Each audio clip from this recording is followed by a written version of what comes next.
Hello, everyone, and welcome to ROKStudios. I'm Stan Miller, a PR and Analyst Relations Manager for Rockwell Automation in the EMEA region, and I'm joined today by David Main-Reade. He is the Program Manager for Standards and Regulation, as well as EU Regulatory Affairs for Rockwell Automation. David, welcome to the studio. Thanks for having me. Thank you. So today we're here to talk about navigating a variety of regulations and what's happening in the world of machines, machine building. This is a really complex topic, and I think you're the perfect guest to kind of step us through. Let's get started. From an OEM executive standpoint, can you kind of level set us on what's happening in the world of machines and machine building? What challenges and what's happening in that space right now? Okay, so we have the machinery regulation that is going to apply from January 20th next year. So not a lot of time to get ready, and that replaces the existing machinery directive.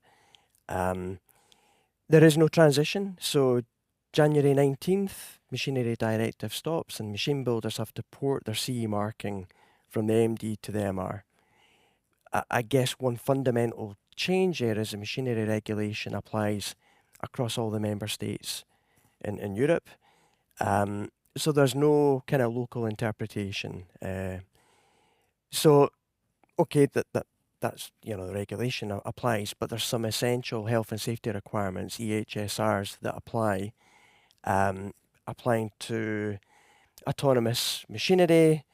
There's ergonomics, but I suppose the main one that I'm kind of deeply involved in is cybersecurity. Um, so that's an EHSR 119 and for control systems 121. And machine builders across the board are asking a lot of questions on how does this impact them. So you talked about regulations in general. We've now got interplay between the machinery regulation from January next year to also a much talked about CRA, Cyber Resilience Act, which covers products with digital elements. So the machinery regulation is for equipment touching on safety, functional safety, and then that scope widens out with the CRA for products with digital elements. So that's every machine builder's in scope with that. And back to the machinery regulation, there's some more clarity within the regulation itself. So we talk about related products. So Rockwell Automation is on the hook there with our products. And then the machine builders, when they incorporate them in their machine, they're on the hook. And I guess it's a fundamental change in the way we go about our CE mark and our conformity. It used to be build, validate, fit, forget, CE mark, it's out the door. There's now a move towards more of a continuous kind of maintenance requirement under the regulations, particularly the CRA. So some kind of dates that they want to consider: January next year, September this year, we have vulnerability requirements that start applying for the CRA. And then we've got further interplay, so machinery regulation, some early adoption of the CRA, some transition from the Radio Equipment Directive or RED that flows into the CRA. And then an end user also has requirements under NIS 2. So the network requirements there. So we've got all this interplay going on and just lots of questions. How do they handle it? How are industrial clients managing all of this complexity? Are they dedicating specific teams? Are they putting together particular programs? What you've just described sounds incredibly complex and potentially risk for industrial clients who are not keeping up with this.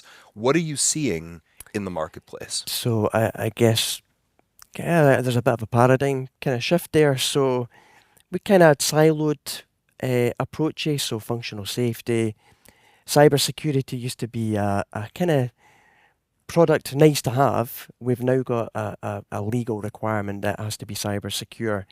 So I think we need to break the silos down and have that kind of a group dedicated to doing all of them.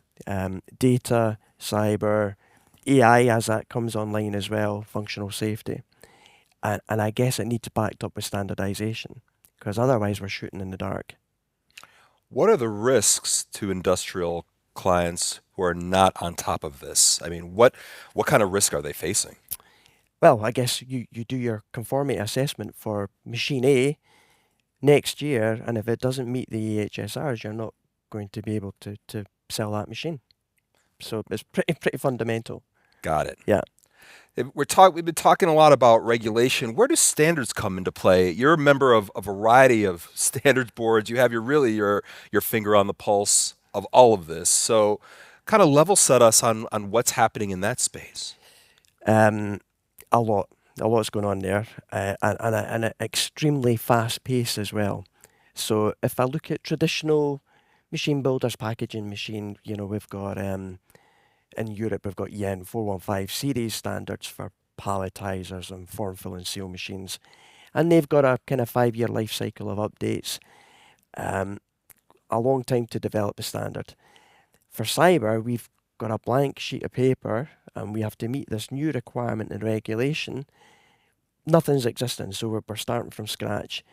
And the cadence is almost monthly. So I've been chairing a Senelec working group for cyber to address that EHSR 119 to give some clarity to machine builders. What do they need to do?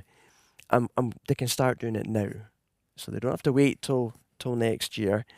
That standard went out for inquiry, so it's in the public domain, and I would urge people to go and have a look at EN 50742 that gives some guidance on what a machine builder needs to do to meet the new requirements. And I guess really, in essence, it boils down to them having to do a risk assessment, do some kind of vulnerability threat assessment, whatever you want to call it, get some kind of scoring, and that's enshrined in 50742. So it talks about a machine builder doing their broad risk assessment using ISO 12100, identify the hazards, identify the hazardous events, and then try and pair that up with cyber. How does cyber impact on that potential for a hazardous event? Score it and then do your mitigation. So, David, we've talked about some of the regulations in play. We've talked about the standards and some of the movement in that space. I guess to wrap it all up, is there anything else you'd like to add as far as this broader ecosystem of things that machine builders, and particularly at the executive level of those machine builders, need to be thinking about when it comes to these topics? I think they need to spin up their teams, stop them being siloed, like I said, spin them up and really just start using information that's out there and using partners, of course, like Rockwell, to assist them on that journey, and we can. That's great. David, really important topics. Thank you so much for joining us in the studio today. Thanks, and for a nice interview. Thank you. And thank you for watching. If you'd like to learn more about industrial automation and digital transformation, visit rockwellautomation.com.